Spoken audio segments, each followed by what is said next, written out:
Hey everyone, welcome back to Desktop Inventions. It's been a little while since we've given the Ender 3 some love, so that's exactly what we're going to do today with a couple little upgrades. We're going to take the Sunlu filament dryer and mount it up top, and then also we're going to do some build plate alignment features on the back of the build plate, so it makes it a little easier to put in that magnetic build sheet.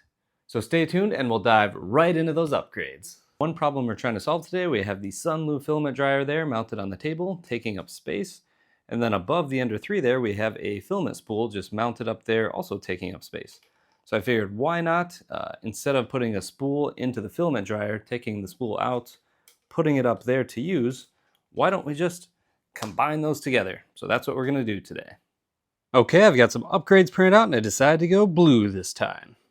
So the first upgrades are going to be these corner stops, which will get installed in the back corner of the bed plate so that when we put back in our spring steel bed plate, we're not missing and getting misaligned all over the place. So let's try it out. So as you can see here, these are super easy to install. You don't need any additional hardware. You just spin off the old adjustment nuts, put the bracket on, and then replace the adjustment nut, and you're done. And then we'll do the same thing on the left side here. This one does have a cutout to make clearance for the cable coming out the back. So I changed my stock bed springs to these silicone spacers, but if you have these stock bed springs, you can just scale the part in the vertical direction to match whichever height you need for your printer. Ideally, you want the part sticking about 2 to 3 millimeters above your bed, which I messed up here. We'll talk about that in a little bit. Then we'll go through and do our checks and make sure we have clearance on the right side, make sure it's not hitting the frame, clearance on the left side, and clearance all around. You don't want to have any high-speed impacts.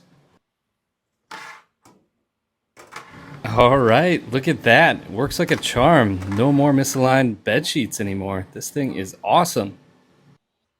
All right, now let's switch over and take care of the Sunlu mounting on the top of the 3D printer. We won't be needing this old spool mounting bracket. And of course, this new Sunlu mounting bracket is super simple to put on. Just a couple bolts and they go into the existing mounting frame with our super awesome T-handles. And it's really simple, just set the Sunlu on top of the mounting bracket there. Next, we're going to drop the filament into the Sunlu dryer here, and then we're going to guide it through this filament mounting guide. This makes sure that it's pointed downwards and we don't get any sharp angles or kinks. And then this also leaves a gap in the lid that keeps a gap open there for airflow. And here I am testing out the range of motion of the printer just to make sure we don't get any sharp angles or snags and that the filament pulls pretty easily out of the Sunlu filament dryer. No problems there. So there we go, we've got the filament dryer mounted in place, we've got the spool installed and the filament running down to the print head. And I also have this wedge piece installed, so it gives a little bit of a gap here so that when the filament dryer is running, it allows the humidity to actually get out of the filament dryer. So everything's looking good, except the one thing I don't really like about it is this filament dryer just sitting in this tray here and it's pretty loose and makes me a little bit uncomfortable. So I think I'm gonna go ahead and remix and make my own version to mount this a little more securely. All right, so let's check out my upgraded Sunlu mounting kit. So I have the base printed out here and it prints out flat on the build plate just like this. Then I've got a living hinge built in here so this can fold over. So why I had to make that fold over is both of these walls are angled up to match the angle of these feet. So I have to put this on there first and it fits pretty snug. And then this will fold over and fully captivate that feet so this cannot fall out. All right, then I've got these push pins to hold those into place. There'll be one on the back side as well. And there we go. Now our Sunlu is mounted pretty securely in this base piece here. All right, and for mounting, I put some extra holes in there so you can be more adjustable with where you put it. I'm gonna pick these 2 holes and I'm gonna make them land right here to make it more sturdy.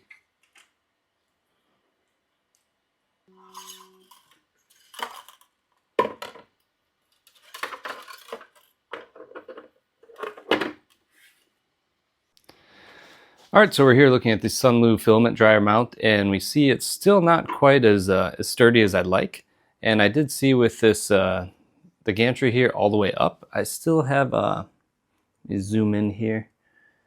Still have a space here that I can attach to, and I think I'm going to make a brace that maybe slides into this extrusion here, and then angles out to support the front and back edge of this filament mount.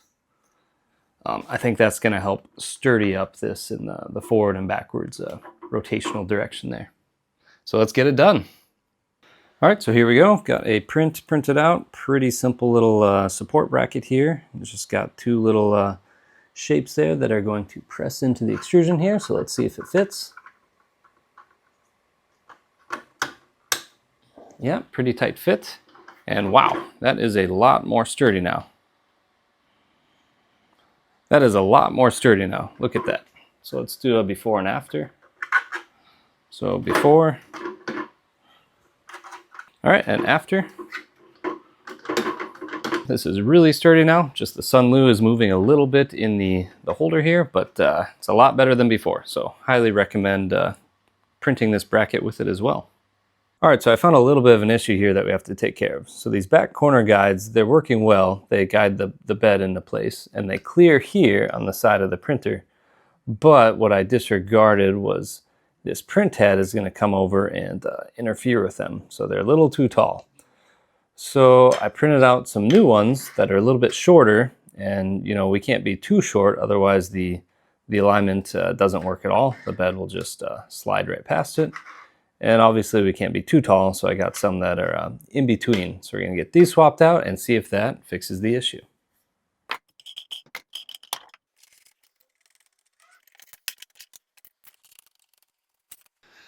All right, so we got those swapped out, and they're a little bit shorter, but the bed guide still works pretty well. So now let's level the bed and see if that is still interfering with these corner pieces.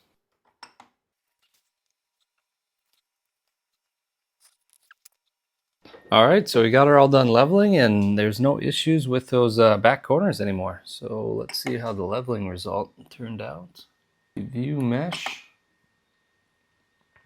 It looks like that back left corner is probably a little too low.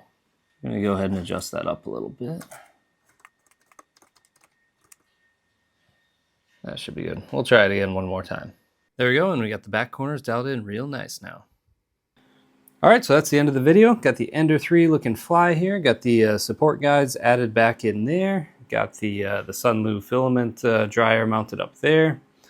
Just printed out the part out of TPU here, so that's fun. So that's it for this this video upgrade. Let me know if there's things you guys like to see in the future to keep upgrading this Ender 3. All right, until then, we'll see you next time at Desktop Inventions.